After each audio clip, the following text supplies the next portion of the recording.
नमस्कार, आप सभी का स्वागत है डीडी न्यूज़ पर और आप देख रहे हैं हमारा खास शो बाजार इस हफ्ते। मैं हूं आंचल गुलाटी गुंबर, जिसमें हम आपको बताते हैं कि कैसे रहा पूरे हफ्ते जो बाजार का हाल है।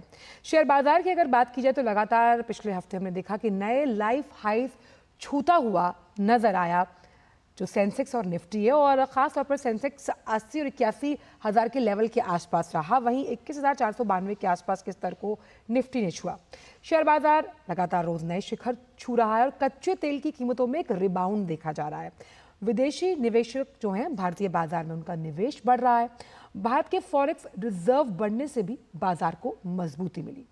फेड लगातार अभी ब्याज दरों में कोई बढ़ोतरी नहीं कर रहा, लेकिन एक रेट कट की उम्मीद जगी है। इन सब विषयों पर हम करेंगे चर्चा।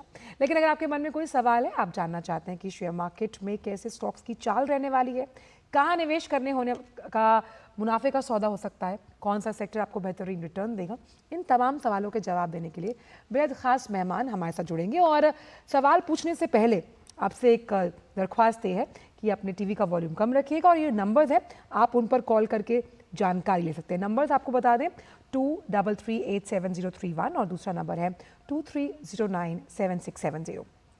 और दो बेहद खास मेहमान हमारे साथ जुड़ रहे हैं इस शो पर।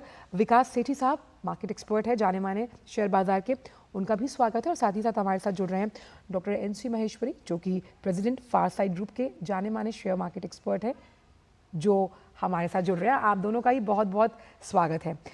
तो सबसे पहले महेश्वरी जी, सबसे पहले शुरुआत आप ही के साथ करते हैं। आगे आने वाला जो हफ्ता है, जिसमें ऑटो सेल्स के साथ साथ IPO एक्शन और जो तमाम वैश्विक कारक हैं वो बहुत अहम रोल अदा करते नजर आएंगे शेयर मार्केट की चाल को लेकर। आने वाला हफ्ता किस तरह से आंक रहे हैं आप, महेश्वरी जी? देखिए, जिस ढंग से इस बार क्लोजिंग हुई है और मानसून बड़ा अच्छा रहा है और आगे भी सितंबर में मानसून बड़ा अच्छा है, कंजम्पशन की फिगर बहुत अच्छी आ रही है। और जो हमारा जो प्रोपेंसिटी टू सेव था, जो हमारा ग्रॉस जो सेविंग था, जो रिटेल सेविंग था, वो काफी अच्छी मात्रा में from bank deposits mutual fund में या शेयर मार्केट में जुड़ रहा है। इसके चलते मुझे लगता है कि बाइंग कंटिन्यूअस बनी रहेगी और बाइंग के बनते हुए फंडामेंटली हमें मार्केट में कोई प्रॉब्लम नजर नहीं आ रही, काफी स्ट्रॉन्ग रहेगी। लेकिन टेक्निकली थोड़ा सा इसका सिग्नल दिया है, तो मुझे लगता है कि मे बी इस हफ्ते में 1 या 2 दिन हमें हल्की सी दबाव में मार्केट देखने को मिलेगी। अदरवाइज मार्केट काफी बुलिश है और कंटिन्यूअस जिस ढंग से उसने पिछले हफ्ते अपनी चाल दी है वो बनी है। विकास जी, FIIs जमकर खरीदारी कर रहे हैं और तूफानी तेजी की उम्मीद इस बार भी बाजार के शुरुआती हफ्ते में मानी जा रही है, जिसमें PMI डेटा भी बाजार इस उम्मीद पर कायम है कि बहुत ज़्यादा बेहतर आएगा। इन तमाम फैक्टर्स के लिहाज से कौन कौन से जो सेक्टर्स हैं उन पर नजर रहनी चाहिए निवेशकों की? बिल्कुल, देखिए आजकल हमारे बाजार में एक धुआंधार तेजी चल रही है और हमने एक रिकॉर्ड बनाया है कल, मतलब फ्राइडे को, जब हम 12वें कंसेक्यूटिव सेशंस में बाजार में तेजी के साथ बंद हुए, जो कि पिछला रिकॉर्ड 11 दिन का था। और आने वाले दिनों में चूंकि फेड की मीटिंग है 18 सितंबर को, जहां पे आमतौर पे माना जा रहा है कि वहां पे रेट कट डेफिनेटली हो जाएगा इस बार, तो उसकी एंटिसिपेशन में ग्लोबल मार्केट्स पॉजिटिव है। हमारे यहाँ पे भी रिटेल इन्वेस्टर्स का अच्छा फंड फ्लो है, डोमेस्टिक म्यूचुअल फंड्स की बाइंग है, FIIs ने भी बेचना कम किया है, कभी कभार खरीदारी अच्छी कर रहे हैं। तो ऑल इन ऑल बाजार अच्छे लगते हैं। और यहाँ पे जो आप सेक्टर्स की बात कर रहे हैं, मुझे लगता है अगर किसी का भारत में लॉन्ग टर्म नजरिया है तो पावर एज ए सेक्टर बहुत अच्छा लगता है। फिर जिस तरह से पावर की डिमांड बढ़ने वाली है या पावर प्रोजेक्ट्स लग रहे हैं, मुझे लगता है पावर से रिलेटेड जितने सेक्टर्स है, जैसे पावर प्रोड्यूसर्स है, पावर के इक्विपमेंट मैन्युफैक्चरर्स है, पावर प्रोजेक्ट सेटअप करने वाली कंपनियां, स्मार्ट मीटरिंग सॉल्यूशंस, फिर मेक इन इंडिया या मैन्युफैक्चरिंग पे अच्छा खासा फोकस करना चाहिए। और तीसरा मुझे लगता है बैंक्स और NBFC, जो कि सबड्यूड है, पिछले कुछ दिनों में परफॉर्म नहीं किया है, बट मुझे लगता है जो हमारी ग्रोथ रेट है वो अगर अचीव करना है तो बैंक्स और NBFC का पार्टिसिपेशन जरूरी होगा, तो वो सेक्टर भी अच्छा लगता है। तो इन लेवल्स पे मुझे लगता है वहां पे भी खरीदारी के मौके ढूंढने। बिल्कुल, बैंकिंग और NBFC सबसे बड़ी रीढ़ माने जाते हैं जब हम फाइनेंशियल सेक्टर की बात करते हैं। आप महेश्वरी जी, क्योंकि 1 सितंबर की अगर हम बात करें तो इसके बाद से जो ऑटोमोबाइल कंपनियां हैं वो अपने अगस्त बिक्री के आंकड़े भी जारी करेंगी, और ख़ास तौर पे जो दोपहिया वाहन का सेक्टर है वो ज़बरदस्त परफॉर्म करता हुआ नज़र आ रहा है। ऐसे में ऑटो सेल्स के लिहाज से ऑटो एंसिलरीज और साथ ही साथ जो 2 व्हीलर सेगमेंट है और ख़ास तौर पर जो EV का सेक्टर है, ओवरऑल व्यू पॉइंट क्या रहेगा एक निवेशक के लिए? निवेशक के लिए ऑटोमोबाइल जो सेक्टर है, मैं पहले भी बार बार चर्चा करी है कि आने वाले टाइम में इंडिया ही मैन्युफैक्चरिंग हब होगा फॉर ऑल द ऑटोमोबाइल। लेकिन between two wheelers and four wheelers मुझे लग रहा है मार्केट अभी टू व्हीलर्स के लिए ज्यादा मैच्योर है, उसमें ग्रोथ अपॉर्चुनिटीज ज्यादा नजर आ रही है from the point of share holder, from the point of investor. जहां तक फोर व्हीलर्स में बात है, मुझे लगता है कहीं ना कहीं एक्यूमुलेटेड स्टॉक मार्केट में इकट्ठा हो गया, और जैसे अपना दिवाली या फेस्टिवल सीजन शुरू होता है उसमें सेल तो ज्यादा होती है, but it is counted for, और इसके साथ साथ डिस्काउंट की भी कंपटीशन शुरू हो जाता है। तो मुझे लगता है जो वो डिस्काउंट ऑलरेडी हम मार्केट में कर चुके हैं, तो मुझे लगता है बिटवीन टू व्हीलर्स और फोर व्हीलर की बात करें तो मुझे लगता है टू व्हीलर्स की जो कंपनियां हैं इस समय हमें उसमें इन्वेस्टमेंट करने का ज्यादा बनता है, और as compare to the four. Vikas ji, इसमें एक चीज़ हमें और समझनी होगी कि यूएस का जो रेट कट है या फिर यूएस इलेक्शंस जो हैं, अगर हम समझें तो आईटी और फार्मा कंपनीज पर इसका सीधे तौर पर असर पड़ता है। आईटी सेक्टर को सबसे पहले डिस्कस कर लेते हैं कि परसिस्टेंटली परफॉर्म कर रहा है, और इस बार भी हम देख रहे हैं कि चार्ट में लीडिंग काउंटर्स जो हैं, स्टॉक्स जो हैं, वो एक्शन में नज़र आ रहे हैं आईटी सेक्टर से जुड़े हुए। हालांकि वैल्यूएशंस हाई हैं, लेकिन क्या निवेशक के लिए ये सही मौका रहेगा अपने पोर्टफोलियो में बड़े आईटी ब्लू चिप कंपनीज को शामिल करना? बिल्कुल आजकल आईटी सेक्टर पे मैं बुलिश हूँ, और जिस तरह से अमेरिका में भी जो ग्रोथ एक्सपेक्टेड है, फिर वहाँ पे जो रेट कट की उम्मीदें हैं, रेट कट आना चाहिए, उसके बाद जो ग्रोथ को इम्पेटस मिलेगा उसका एक बड़ा बेनिफिशियरी आईटी सेक्टर होगा। और हम पिछले एक महीने में देखें तो बाजार में निफ्टी के कंपैरिजन में आईटी सेक्टर ने बहुत बड़ा आउट परफॉर्म किया है। इन्फोसिस, टीसीएस, एचसीएल टेक, टेक महिंद्रा सभी अच्छा कर रहे हैं, और ऐसे माना जा रहा है कि ये जो बाईबैक की जो नए टैक्स रूल्स है वो एप्लीकेबल हो जाएंगे अक्टूबर 1 से। उसके पहले मुझे लगता है कुछ आईटी कंपनियां जो कि आमतौर पे बाईबैक्स अनाउंस करती रहती हैं, उनके लिए एक अच्छा मौका होगा बाईबैक करने का। तो वो भी एक बाजार में अटकलें हैं कि बड़ी जो बिगीज है इन्फोसिस, टीसीएस, वहां से कुछ बाईबैक के अनाउंसमेंट भी आ सकते हैं। बाकी फंडामेंटली सॉलिड कंपनीज है, और पिछले एक डेढ़ महीने से ही इन्होंने परफॉर्म करना शुरू किया है। मुझे लगता है अभी और तेजी रहेगी इसमें। तो बिल्कुल जिन निवेशकों ने निवेश किया हुआ उनको बने रहने की सलाह है, और बाकी गिरावट में खरीदारी करने के मौके ढूंढने चाहिए आईटी सेक्टर में। Even mid cap IT stocks would do well. और फार्मा पे क्या आउटलुक रहने वाला है महेश्वरी जी? क्योंकि तमाम जो यूएस की जो दवा रेगुलेटर्स हैं उनका बहुत बड़ा असर रहता है फार्मा कंपनीज जो परफॉर्म करती हैं स्टॉक मार्केट पर, और उस लिहाज से फार्मा जिसे डिफेंसिव मानते हैं, जो कई ऐसे काउंटर्स हैं जिनके वैल्यूएशंस बहुत ज़्यादा हाई हैं, और कुछ ऐसे काउंटर्स हैं जहां मुनाफा वसूली हावी है, तो इस लिहाज से फार्मा पर क्या व्यू पॉइंट? देखिए, फार्मा हमेशा डिफेंसिव सेक्टर माना गया है, लेकिन पिछले क्वार्टर अगर आप देखें, और कम से कम 2024 में काफी अच्छी परफॉर्मेंस रही है। लेकिन जहाँ तक मैं सीडीजी की बात से बहुत सहमत हूँ कि अगर हम between pharma and IT sector की बात करें तो मुझे मेरा प्रेफरेंस आईटी सेक्टर रहेगा, क्योंकि आईटी सेक्टर ने पिछले एक साल कोई ज्यादा अच्छी परफॉर्मेंस नहीं थी। अगर हम पिछले क्वार्टर की बात करें, खाली वहीं से उसमें एक जो इजाफा आना शुरू हुआ है, जो पॉजिटिव सेंटीमेंट बना है वो बनेगा। और जहां तक इन्होंने बाईबैक की बात की है, ये भी बहुत एक अच्छी अपॉर्चुनिटी है, बिकॉज नेक्स्ट खाली 30 डेज बचे हुए हैं, और अगर कोई कंपनी अपने शेयर होल्डर्स को फायदा देगी जहां उनको एक टैक्स फ्री अमाउंट मिल सकता है, जहां जिसमें कोई टैक्स नहीं लगेगा, सारी कॉस्ट कंपनी बियर करेगी, और उसके बाद जो बाईबैक के रूल्स है वो खाली टैक्स के हिसाब नहीं है, उसकी जो बेसिस ऑफ कैलकुलेशन है वो भी सारा डिफरेंस है। तो मुझे लगता है उसमें आईटी सेक्टर्स का जिनको रेगुलरली क्वार्टरली डिविडेंड देने की आदत है, जैसे टीसीएस है जो मल्टीपल टाइम डिविडेंड देते हैं, उसका वो डिविडेंड के साथ साथ बाईबैक करें, तो मुझे लगता है उसमें शॉर्ट टर्म के हिसाब से काफी अच्छा एक चांस है। इससे भी जो मुझे जो लॉन्ग टर्म लग रहा है कि आईटी में भी अगर हम सेगमेंट की बात करें जिसमें डाटा सेलिंग है, आप सीडीएसएल की बात करें, आप केफिन की बात करें, आप कैंप्स की बात करें, जिनके पास बेसिकली एक डाटा है, चाहे वो स्टॉक होल्डर्स की लिस्ट है, चाहे उनकी बात है, और उनकी कॉस्ट ऑफ जो प्रोडक्शन कुछ नहीं है, एक बार उन्होंने डाटा बन गया, सर्विस है। तो मुझे लगता है आने वाले टाइम में चाहे आप एक्सचेंज की बात करें, एमसेक्स की बात करें, आप बीएससी की बात करें, सीडीएसएल, या अगर एनएससीएल का इशू आता है, उसकी प्रोटीन गवर्नेंस की जो कंपनी है ऑलरेडी लिस्टेड है, ये आईटी की वो सेगमेंट्स जो कि डाटा से डील कर रही है और डायरेक्ट सर्विसेज पे है, मुझे लगता है उसको वो ही आने वाली सनराइज इंडस्ट्री है। मुझे लगता है यहाँ से भी ये सारे मल्टीपल हो सकते हैं।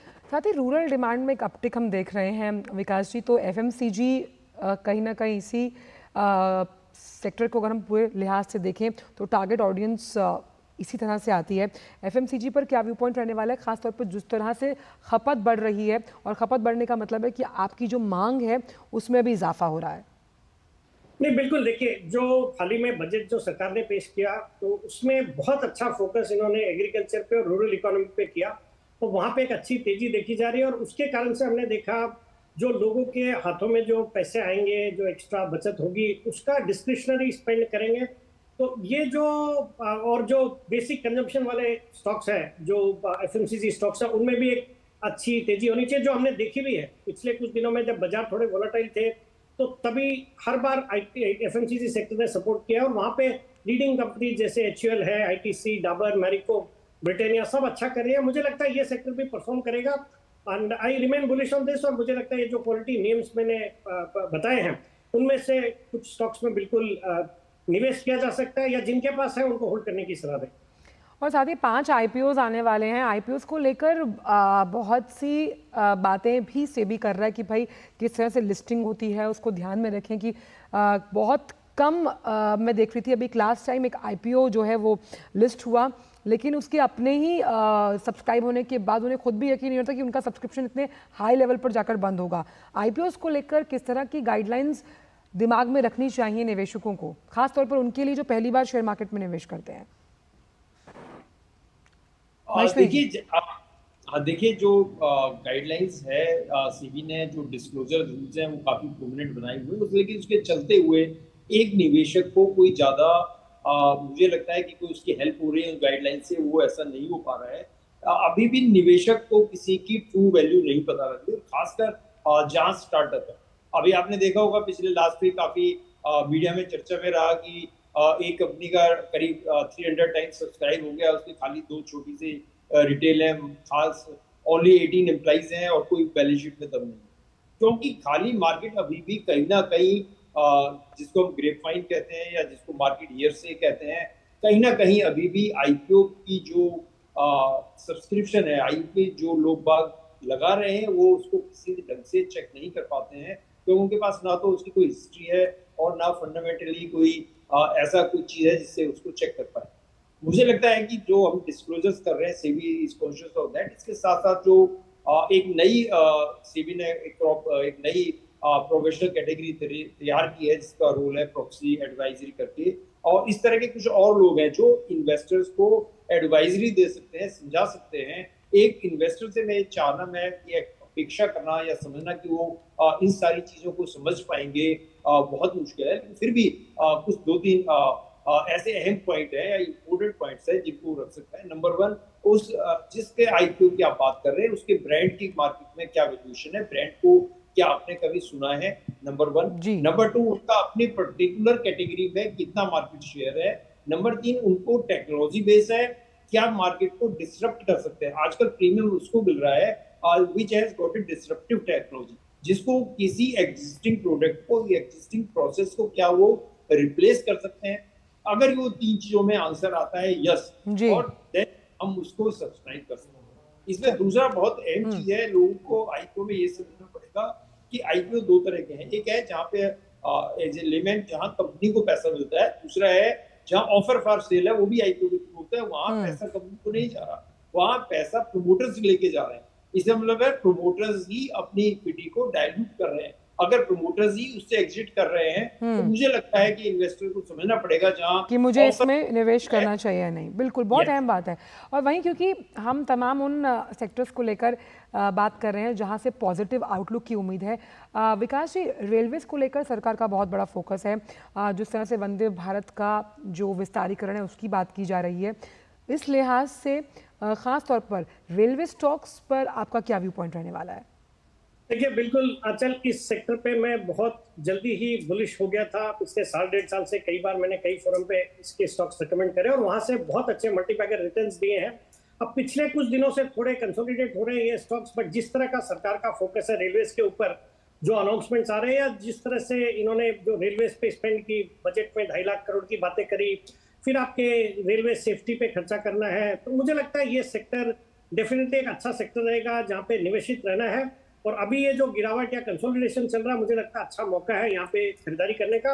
बाकी इस सेक्टर में हर तरह के कंपनियां हैं, बट मुझे जो रेलवे सेफ्टी सेगमेंट में जो कंपनियां ऑपरेट करती है, जो कवच या जिसको ट्रेन कोलिजन अवॉइडेंस सिस्टम्स बोलते हैं, उसमें है वो ज़्यादा पसंद आती है। फिर जो रेलवे प्रोजेक्ट्स को फाइनेंस करने वाली कंपनियां हैं, जिसमें इकलौती एक IRFC है, मुझे लगता है वो भी अच्छा करना चाहिए। बाकी स्टॉक्स लाइक RVNL, राइट्स, फिर आपके टेक्समेको रेल जो वैगन बनाने वाली कंपनी है, टीटागढ़ इंफ्रास्ट्रक्चर, मुझे लगता है ये सब स्टॉक्स अच्छा करेंगे जिस तरह से सरकार का एजेंडा है।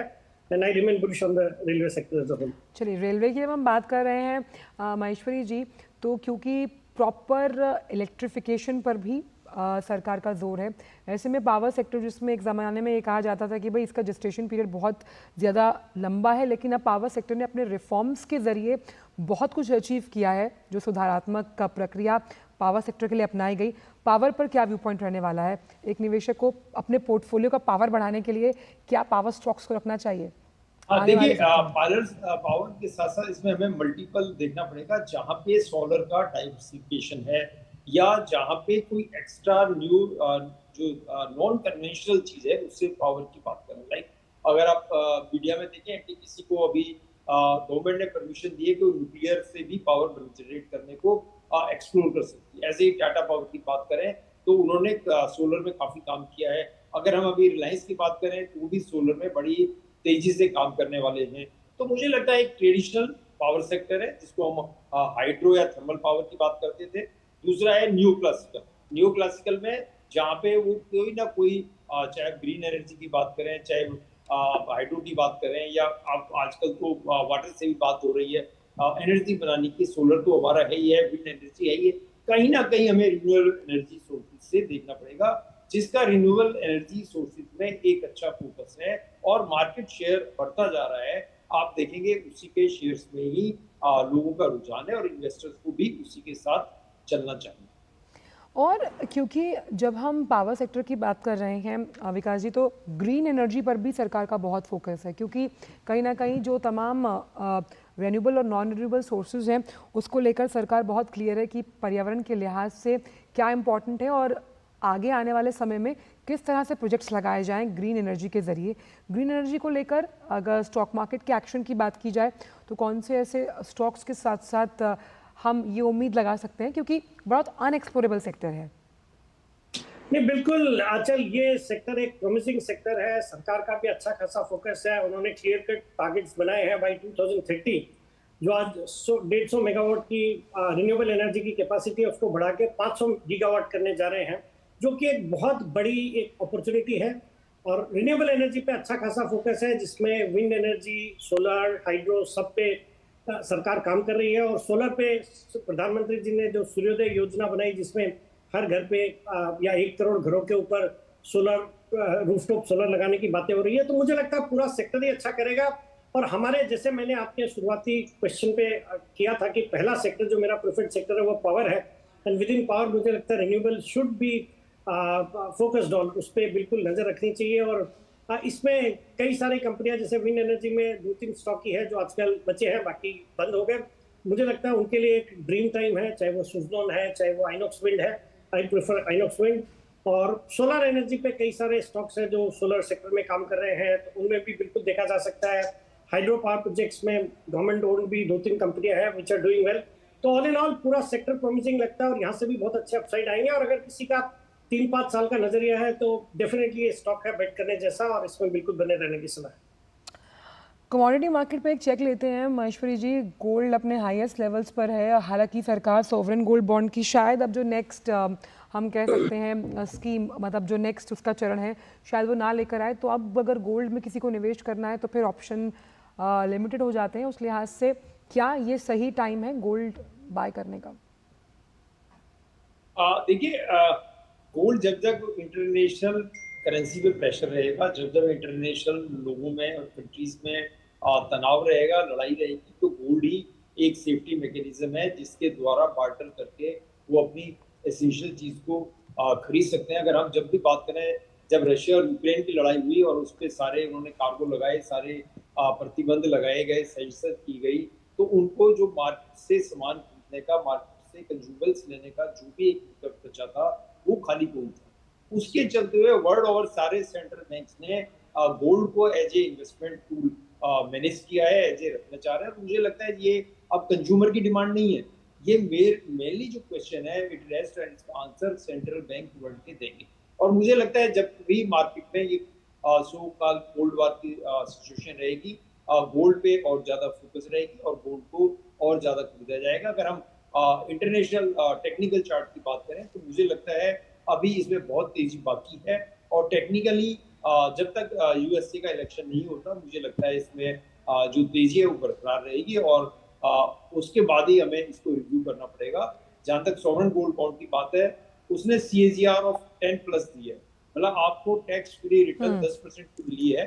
और उसके चलते अगर आप गवर्नमेंट के पॉइंट से देखें, आरबीआई बॉन्ड जो होता है, आरबीआई की जो गिल्ट एज है या आरबीआई का जो ट्रेजरी बिल है उसकी रिटर्न गवर्नमेंट को जो कॉस्ट पड़ रही है 7.25 से 7.75 तक पड़ती है, उसके अगेंस्ट एसजीबी में उन्होंने 10+ की कॉस्ट बियर कर रही है, तो 3% कॉस्ट इज वेरी मच। तो इसके चलते हुए मुझे लगता है गवर्नमेंट को लग रहा है कि एसजीबी थोड़ा सा कॉस्टली इंस्ट्रूमेंट है from the treasury point of view, तो मुझे लगता है कि वो शायद इसको ना ले पाए। अगर लेके भी आएंगे तो कहीं ना कहीं जो उसमें उन्होंने टैक्सेशन का बेनिफिट दे रखा है या एश्योर्ड 2.5 या 2.25 का इंटरेस्ट दे रखा है, उसको भी चेंज किया जा सकता है।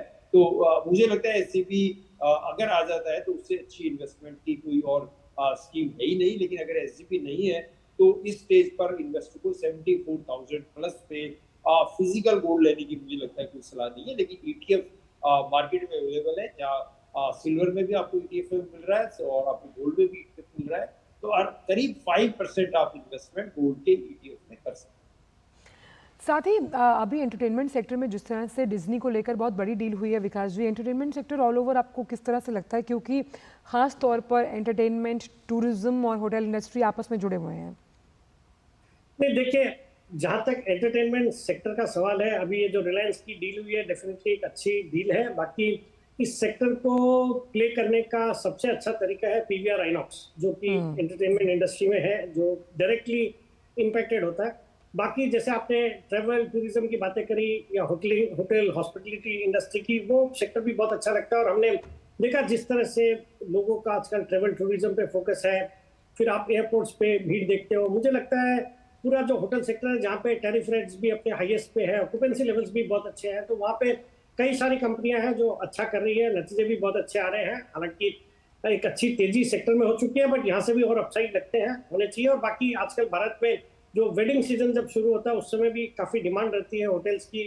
फिर क्योंकि आपने वेडिंग सीजन का जिक्र किया है विकास जी, और आने वाला जो पूरा महीना है वो त्योहारी महीना है, जिसमें हम दिवाली की भी बात करें, दशहरे की भी, नवरात्र भी है, तो 3 अहम सेक्टर्स आप दोनों की तरफ से जो निवेशक अभी से बिल्डअप करना शुरू कर सकते हैं पोर्टफोलियो के लिहाज से। नहीं, देखिए, मैंने तो शुरू में कह दिया था पावर एज ए सेक्टर मुझे बहुत अच्छा लगता है, तो पावर आई रिमेन बुलिश। फिर आपको इमीडिएट शॉर्ट टर्म में चाहिए तो मुझे लगता है even metals would do well, जो सेक्टर मैंने नाम नहीं लिया था, बट मेटल्स जिस तरह से फेड से रेट कट की उम्मीदें हैं और जो एल्यूमिनियम कॉपर के प्राइसेस इंटरनेशनली बढ़ रहे हैं, मुझे लगता है metals would also do well. और बैंकिंग चूंकि एक अंडर परफॉर्मर रहा है, तो मुझे लगता है तेजी में banks and NBFCs would participate, तो one should focus on banks. चलिए, बहुत बहुत शुक्रिया आप दोनों का, आप इस शो पर आए, आपने अपने विचार इस मन से साझा किया और शेयर मार्केट से जुड़ी तमाम बड़ी जानकारियां और सेक्टर्स पर इतनी बेहतरीन तरीके से विवेचना की। बहुत बहुत शुक्रिया इस शो पर जुड़ने के लिए। तो बाजार इस हफ्ते में हमारी कोशिश यही होती है कि किस तरह से जो पूरा हफ्ता रहा है शेयर बाजार का, उसका आकलन करें, ताकि जब पोर्टफोलियो बिल्डिंग की बारी आती है तो आप अपनी मेहनत की गाड़ी कमाई को अलग अलग सेक्टर्स में निवेश कर पाएँ। आपसे मुलाकात होगी फिर अगले हफ्ते इसी शो पर, और मुझे मेरी पूरी टीम को दीजिए इजाज़त। आगे आप देख सकते हैं समाचार मेरी सहयोगी संध्या शर्मा के साथ। नमस्कार।